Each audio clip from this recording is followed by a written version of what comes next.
cameras take that right away.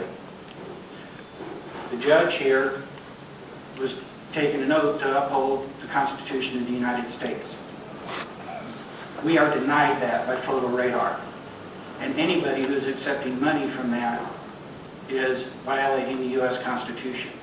And anybody who even thinks about voting for any portion of a photo radar issue, taking money paid for courts for something that shouldn't be in place in the first place, is entirely wrong. And the elections yesterday showed every time it's come up to a vote, it has lost. And the people who have supported it have lost as well. Thank you. Thank you. I first got involved in this issue when I had to give up driving just before last Christmas due to an eyesight problem, cataracts. And then put my car in the garage, locked up, and waited till I could get the operation. Come January, mid-January, I got a photo radar ticket. Come February, I got another one. Now eventually this worked through and was dismissed, but it never should have happened. With this $20 fee, I'd have a lot harder time. The problem is, and the reason I'm here today, and the reason I'm working to overthrow this photo radar, is I've since talked to a lot of other people, and about a third of the people who will own up to getting photo radar tickets tell me that there was no way they could have been driving, that they just weren't anywhere near there. Something is wrong with this system. It's a very complicated system. It's got a lot of places it can break, and I think it's great. Thank you. Here today, obviously, to oppose the addition of this fee. However, though it's related to my opposition for photo enforcement, automated ticketing, it is really a separate issue. And I think that basically the gentleman before kind of stole my thunder, but I'll reiterate in my own words that ultimately, when a complaint is filed, it is the responsibility of the complainant to bear the burden.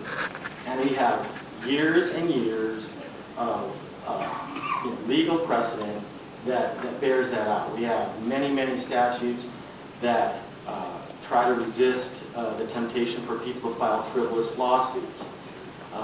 We are not dealing, obviously, here with a criminal situation. We're dealing with a civil situation, which basically makes it tort law. Now, though I'm not an attorney, it's pretty clear that the burden resides on the complainant, whether it be the state or whether it be the contractor who's filing that, whether it be Red Flag or ATS or any organization.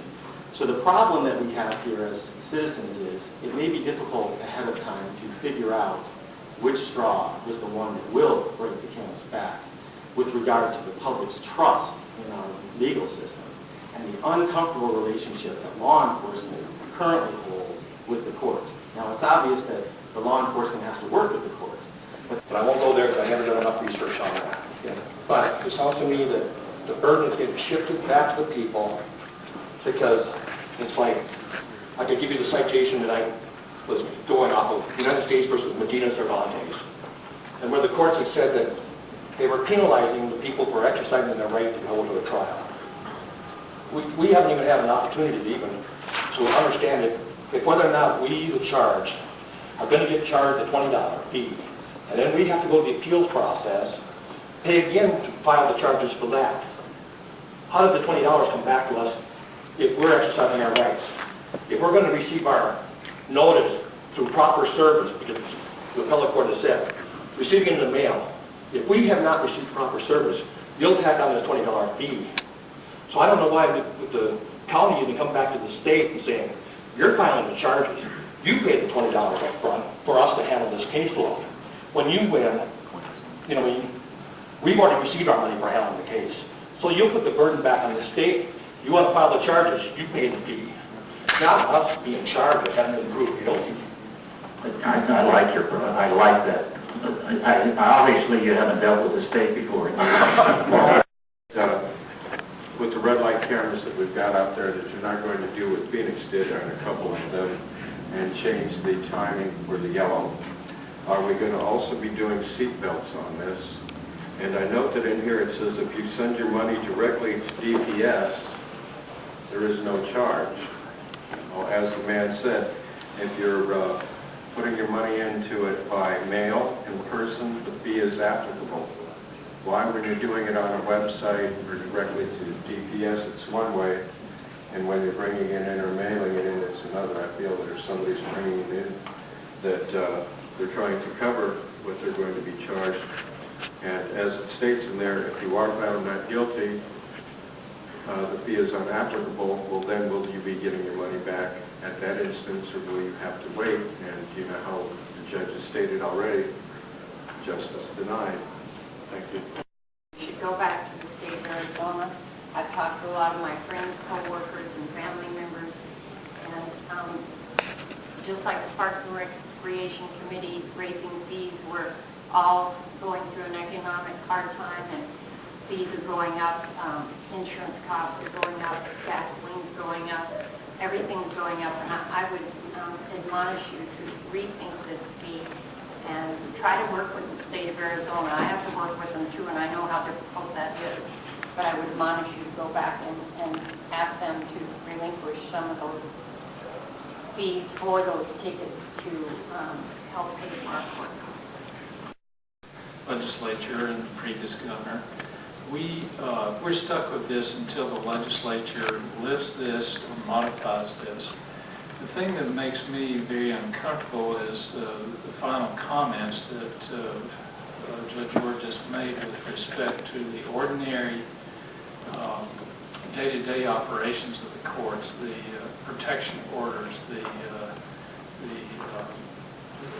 standard things from the civil side that the general public must have enforced, and we have to protect the public in this regard. I think it's safe to say that if this measure is approved, the $20 additional fee is still an expense to the county. Our budget department has told our office that the average cost is about $21.60 per filing per case. So the county is still upside down, and we still have to do something with this almost doubling of the caseload that has been mandated upon us. And so, regretfully, Mr. Chairman and colleagues, I am forced to vote in favor of this $20 fee. I don't feel comfortable about it.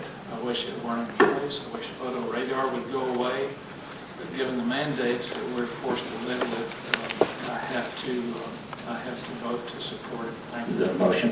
There's a motion. Mr. Chairman? I also am very uncomfortable about this, but I realize that the legislature many times leaves us with very few choices. I would ask them to make a motion to perhaps an amendment that we would remove this fee.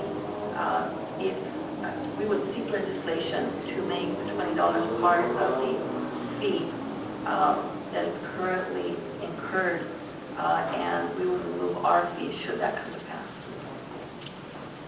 Mr. Chairman, with response to the request to amend the original motion, Supervisor Wilcox, with all due respect, I'm uncomfortable doing that. Mr. Stewart pointed out the fact that we have a state statute in place. We have to comply with our regulatory accounting policy, and so I would like to pursue that on a parallel route and lobby the legislature to try to amend, mitigate, or... Perhaps you misunderstood my motion. What it would be is to enact the fee, but ask our lobbying team during the regular session, not special, to look to put sheriff administrative in the current cost of the ticket, and then we can remove the extra fee. It would not be to keep the money from the legislature right now, although I'd like to do that. I think I understand what you're saying, but I'm still uncomfortable given the fact that I would be more comfortable doing that anyway, to work with the public to try to eliminate or reduce the fee, incorporate it, yes, but we're still stuck with photo radar. And so given the fact that we're still stuck with